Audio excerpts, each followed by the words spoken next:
Goeiemôre geliefdes, groet julle in die naam van Jesus Christus. Welkom by Die Weg, les nommer 34.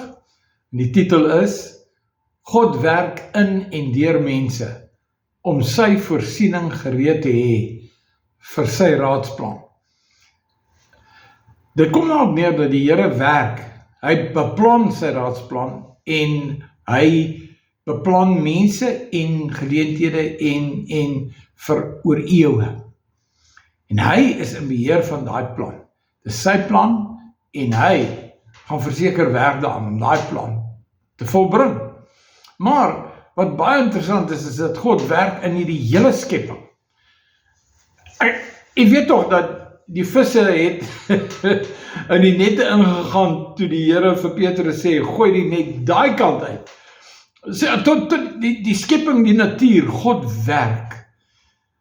En hy het instinkte gegee, hy het gawes gegee, hy het geleenthede gegee, hy het vir 'n man, 'n vrou gegee, en hulle het saam kinders gekry, en hulle het DNA gekry wat van die familie en van die familieboom en die geslagte vooraf, en so werk God. God werk en niemand kan dit keer nie.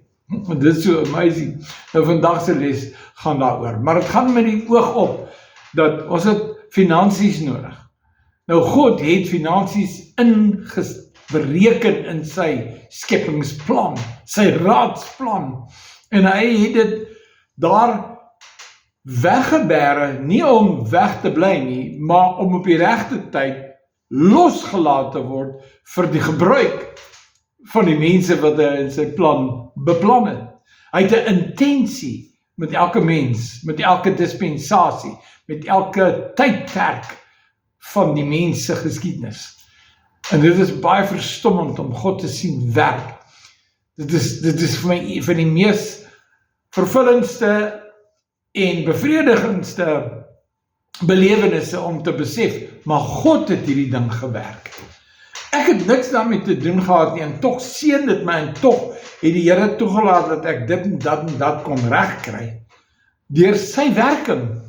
Dit is wonderlik. Nou ek wil begin deur met u te praat dan uit Filippense 2 vers 12 tot 16. Filippense 2 van vers 12 tot 16 is 'n baie belangrike skrif. En dit lees so: Daarom my geliefdes, soos julle altyd gehoorsaam gewees het in my teenwoordigheid, nie net in my teenwoordigheid alleen nie, maar baie meer nou in my afwesigheid. Wie is hierdie my? Dis Paulus wat deur die Heilige Gees geïnspireer word om hierdie brief aan die Filippense te skryf, die gemeente in Filippi.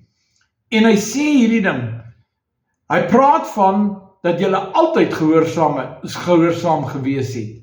Dit was daarom 'n baie goeie getuienis van die Filippense, dat hulle altyd gehoorsaam gewees het, nie net in Paulus se teenwoordigheid, maar ook in sy afwesigheid. Julle het dinge gedoen, maar kyk hoe werk dit. Hy sê, daar's dinge wat jy self moet uitwerk. Vers 13 sê, werk julle eie heil uit, met vrees en bewing. Maar ander woorde, met respek vir God, met agting en weet dat God is in beheer, en jy moet alles wat jy doen, moet vir God behaag. Laat die woorde van my mond en die oordeenking van my hart wel behaaglik wees voor die aangesig van U, o Heer. So nou sê Paulus, of die Heilige Gees sê deur Paulus, werk julle eie heil uit. Maar ander, God werk in jou, en jy moet sorg dat dit wat hy in jou werk, is jou heil. En as jy luister wat hy sê, gaan jy heil sien.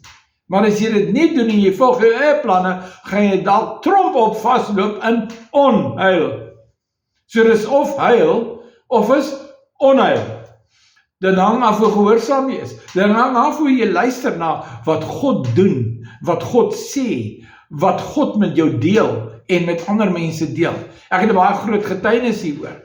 Eendag moes ek my hoofleier in die opleidingsskool, die Bybelskool waar ek was, die seminarium waar ek was en waar ek gestudeer het en voorberei was, dis my apostoliese leier gewees, Dominee Johan van Malter, en hy het my laat weet deur sy sekretaresse, ek moet hom kom sien, die volgende dag, 9 uur of 10 uur, ek kan nie onthou nie, ek kon sê maar 9 uur, en ek sê nee, dis reg, En intussen weet ek het nie petrol in my motor nie, ek bly ver van waar sy kantoor is, en ek het nie brandstof om daar te kom nie.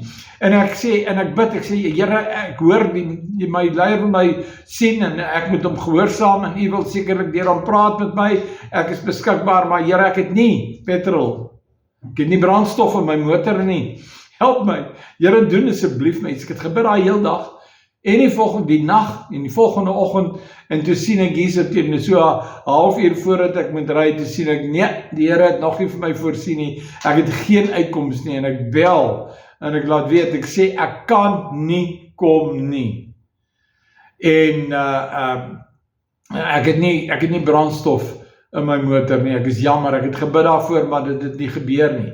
Nou in so 'n situasie is dit baie maklik vir mense om te sê, jy sien die Here hoor nie, of jy sê die Here voorsien nie, of jy het allerlei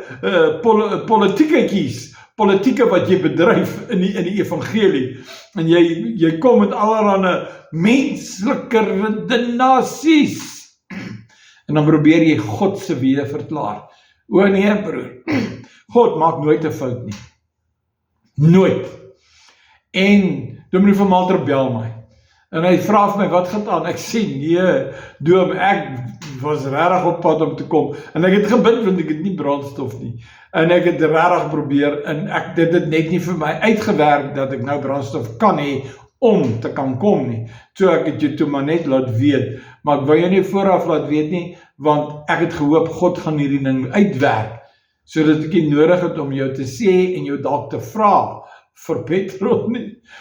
Maar wat toe gebeur het is, hy dink toe so baie diep, en hy voel baie sleg, en hy sê, yes, like, ek moet bieg, ek moet bely, dat weet wat die Here het 'n dag of 2 terug vir my gesê, ek moet vir jou geld inbetaal in jou rekening, en ek het nie, want ek het by myself redeneer, kan dit nou vir jy in die Bybel wys, hoe ons werk, ek het by myself redeneer, maar Piet hou skool ook terwyl hy studeer hier in die woordskool, en hy kry daarom 'n salaris. Maar dit is om by jouself te redeneer, jy sien, terwyl God het toe al reeds 2-3 dae terug in Doom se hart gewerk om vir my geld in te betaal, maar hy doen dit nie. So wat was hy? Ongehoorsaam. Hoekom? Want hy het by homself redeneer. Hy hoor die Here sê iets, en hy sê, nee, die Here is dalk verkeerd, jy weet. Miskien weet ek beter is die Here van Piet af. Nou, dis ons fout. Ons moet die Here net gehoorsaam, ons kan nie redeneer nie. Ons het nie die vermoë om al die eienskappe en al die sake wat betrokke is by hierdie saak te weet nie. God weet alles, en hy alleen weet alles. So al wat ons moet doen is om te gehoorsaam. Sal julle die woord onthou? Gehoorsaam. Nou sê Paulus hier so, hy is verskriklik trots op die Filippense, omdat hulle nog altyd gehoorsaam was. So hy sê, met hierdie gehoorsaamheid, werk nou julle heil uit. Want as jy gehoorsaam is, dan gaan jy jou heil uitwerk. Maar as jy ongehoorsaam is, gaan daar onheil kom op die pad. Dis eintlik wat hy bedoel. Want hy sê hier so, hier is die belangrikste, een van die belangrikste skrifte in die Bybel. Hy sê, werk julle heil uit met vrees en bewering, want dit is God wat in julle werk om te wil, sowel as om te werk, na sy welbehae. Jy moet hierdie woorde onder, jy moet hulle memoriseer, die woord welbehae. As jy God gehoorsaam, dan werk jy in sy welbehae, en jy gaan welbehae in God se estimasie. God het 'n welbehae in jou. Hoe behaag ons God? Sonder geloof. Hebreërs 11 vers 6 sê, dis onmoontlik om God te behaag sonder geloof. So, deur jy in God te glo, behaag jy God. So, deur God te gehoorsaam, geloofsgehoorsaamheid is 'n dubbele behaag in God, want jy glo hom, wat hy sê, en jy gehoorsaam hom. Jy question nie, jy redeneer nie by jouself nie, jy bevraagteken God nie. Jy sê net, ja Here, en jy doen wat hy sê. Dit is behaaglik voor God. Nou, kom ons kyk nou verder wat staan in hierdie skrif. Hierdie is verskriklik belangrik. Werk julle eie heiligheid met vrees en bewering, want dit is God wat in julle werk, om te wil sowel as om te werk na sy welbehae. Nou sê hy, doen alles sonder murmurering en teespraak. Nou, as jy nou na my getuienis luister, so nou, Doom hoor by die Here, en ek bid, en ek glo, en ek probeer die Here behaag deur geloof, en Doom redeneer, en hy en ons kom nie by mekaar uit nie, en dit was nie die Here se wil, dat ons nie by mekaar moes uitkom nie. Maar ja, ek hoop u hoor, want dit is maar net 'n voorbeeld wat ek nou baie goed onthou. Want dit is God wat in ons werk, om te wil sowel as om te werk. Want God werk in my, jy moet daar wees, Boeta. Jy moet 'n plan maak, jy moet bid, jy moet geloof in God en dat God vir jou voorsien. En toe voorsien God. Maar iemand was ongehoorsaam in hierdie vergelyking wat God gebruik het, en dit het gemaak dat ons albei ongelukkig was, en dit was nie heilsaam nie. So, doen alles sonder memorering en teespraak. Ek kon nou gesê, Doom het nou nie gehoorsaam aan die Here nie, en nou murmureer ek, en ek het nou allerhande teespraak, ek het 'n saak teen hierdie ding nou, jy weet, en so aan, en nee, al wat ons moet doen is om sê, ekskuus Here, vergewe my, ek wil volgende keer as ek iets hoor, moet ek nie twyfel nie, ek moet eerder dit doen, en seker maak ek gehoorsaam die Here. En ek moet dit doen sonder teespraak of murmurering, sodat julle onberispelik en opreg kan wees. Onberispelik en opreg. Onthou hierdie twee woorde. Onberispelik met ander woorde, jy moet nie nou reg gehelp word nie. En opreg, dit beteken, jy het nie valse motiewe of luiheid of enigiets gehad nie. Sodat julle onberispelik en opreg kan wees, kinders van God sonder gebrek. Nou, dit is interessant. Kinders van God sonder gebrek. Nou, die eerste aanname wat ons maak is mos kinders van God. Halleluja. So, ons behoort die gebrek te hê nie. Maar die ding is, God werk. Maar die mense in wie hy werk nie in gehoorsaamheid teenoor God nie. Hulle redeneer. Hulle dink hulle eie dinge.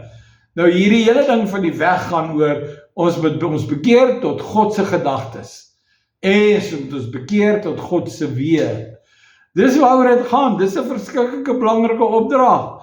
En nou kan julle sien hoe maklik mis 'n mens die Here. En dan dink ons die Here slaap, of die Here stel nie belang in ons nie. Daar's soveel mense wat elke dag vir die Here murmureer en sê, Here, U dink nie aan my nie. Here, U gee niks om vir my nie. En die disippels op die storm, op die see, op die boot wil vergaan, en hulle sê, Here, gee nie om, laat ons vergaan nie. Kinders van God sonder gebrek, kinders van God sonder gebrek, prys die Here, te midde van 'n krom en verdraaide geslag. Dis wat daar staan, lees dit in die eie Bybel. Hy sê hierso, kinders van God sonder gebrek, te midde van 'n krom en verdraaide geslag, onder wie ons moet skyn soos ligte in hierdie wêreld. My getuienis moet 'n lig wees wat aangaan, wat antwoorde gee, waar mense in die wêreld nie antwoorde voor het nie. Vers 16. Deurdat julle die woord van die lewe vashou. Maar ons hang nie op twee gedagtes nie. Ons glo die woord, ons doen net die woord. Ons gaan nie nog redeneer nie. Ons gaan nie nou 'n ander alternatief soek nie. As God se woord sê, gaan links, dan gaan jy links. So omdat ons aan die woord van die lewe vashou. Wie is die woord van die lewe? Hy is 'n persoon. Sy naam is Jesus Christus. Ons hou aan hom vas. My tot roem teen die dag van Christus, dat ek nie verniet geloop of verniet gearbei het nie. Paulus pleit by die Filippense, hou aan om die Here te gehoorsaam, hou vas aan die woord van die lewe, want julle in julle gehoorsaamheid en julle getrouheid om hom te gehoorsaam, skep vir ons almal 'n getuienis wat my trots maak op julle, en dat ons God kan roem en hom kan prys, omdat ons gehoor het en gehoorsaam het, en ons eie heil uitgewerk het, met vrees en bewering voor God. Nou, daar's baie mense wat moontlikheid het en hulle is kwaad vir God, verskriklik kwaad vir God, hulle loop met bitterheid en hartseer, en hulle probeer die Here bewys en manipuleer, ek sal nie vir die Here werk nie, want die Here het nie vir my gesorg nie, en alran is sulke onbenullige redenasies. Daar's baie mense, hulle is ongehoorsaames, wat verniet gearbei het, omdat hulle vergeefse doelwitte nagejaag het. In 2 Samuel 18 vers 18 lees ons van Absalom, die seun van Dawid, wat Dawid se koningskap begeer het. Hy het gedurende sy lewe 'n gedenksteen wat in die Koningsdal gestaan het, gaan neem vir homself, en dit vir homself opgerig met die woorde: ek het geen seun om my naam in gedagtenis te hou nie. En hy het dit genoem die gedenkteken van Absalom. Fooi tog, hoeveel van ons rig gedenktekens op, dink net daaraan, 'n gedenkteken vir Piet van Heerden. Dit is lekker belaglik, né? Ons moet liewerste maar net die Here eer, en sy naam groot maak, ons roem in die Here. En as ons gehoorsaam is en ons doen wat hy sê, dan sal ons rede hê om in die Here te roem, en dit sal die naam van die Here groot maak. En mense sal makliker in God vertrou, omdat ons 'n getuienis uitdra, dat jy God kan vertrou. Ja, mense is ongehoorsaam, en dan blameer hulle die Here. Hulle weet nie wat in die woord staan nie, maar hulle wil net vir hulle self naam maak, hulle wil hulle eie besighede se name bevorder, hulle wil met smart karre rondry en smart huise bly, en hulle wil smart wees, met ander woorde, hulle wil vir hulle 'n gedenkteken oprig, met 'n kar, met 'n huis, met rykdomme, met 'n bankrekening, en dan sal hulle gee ook vir welwillendheid en vir armoede, en dan gee hulle, en dan maak hulle seker, daar word melding gemaak daarvan dat hulle gegee. So wat doen hulle? Hulle rig 'n gedenkteken op vir hulle self. Ons moet oppas vir hierdie goede.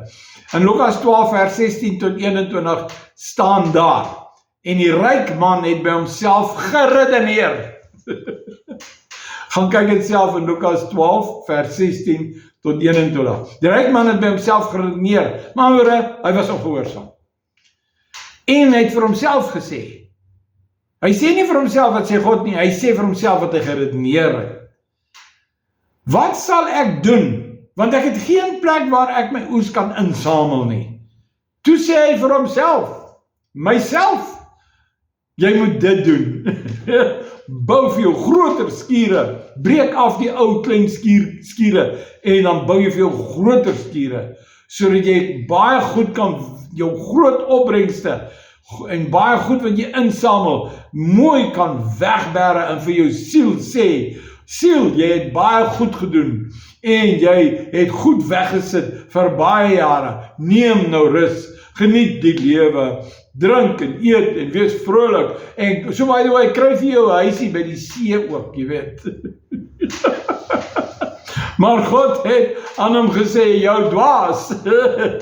Daai ryk man was so trots op homself, dat hy soveel skatte en eiendomme en bankrekening opgebou het oor jare, en hy moes regtig vernuftig gewees het, maar ongelukkig het hy dit in dwaasheid gedoen, want hy het nooit die Here gehoorsaam. Hy het nooit belang gestel om by die Here uit te kom, of om die Here te dien, of om dit wat hy bymekaar maak, beskikbaar te stel vir die Here se werk. Hy het nie belang gestel, dis kom die Here om 'n dwaas nie. Want hy sterf, en al die goed wat hy bymekaar gemaak het, in sy grootheidswaan, gaan nou na ander ouens toe. Dit gaan heel waarskynlik 'n kerel wees wat sy vrou gaan trou. En dit was dalk een van sy grootste vyande. En nou word sy grootste vyand sy vrou se man, en hy kry al die rykdomme, en hoe lekker baljaar hy, en hierdie ou se vrou. Kan jy sien hoe dwaas is dit? In hierdie nag sê die Here, in hierdie nag sal hulle jou siel van jou afeis. En wat jy gereed gemaak het, wie sin sal dit wees? Ons moet baie keer met jy vra, hoekom is daar so baie plaasmoorde? Ja, ons het eintlik baie goeie antwoorde daarvoor, maar weet jy wat, ons moet ook versigtig wees dat ons boere nie dalk net vir hulle self leef nie. Dis maar net 'n gedagte. Want die Here sal jou bewaar as jy wel behaaglik is vir hom, as jy gehoorsaam is aan hom en jy dien hom. Ons boere moet maar mooi kyk daarna dat ons die Here dien en nie onsself nie. In Prediker 2 vers 18 tot 26 lees ons van vergeefse moeite en 'n gejaag na wind.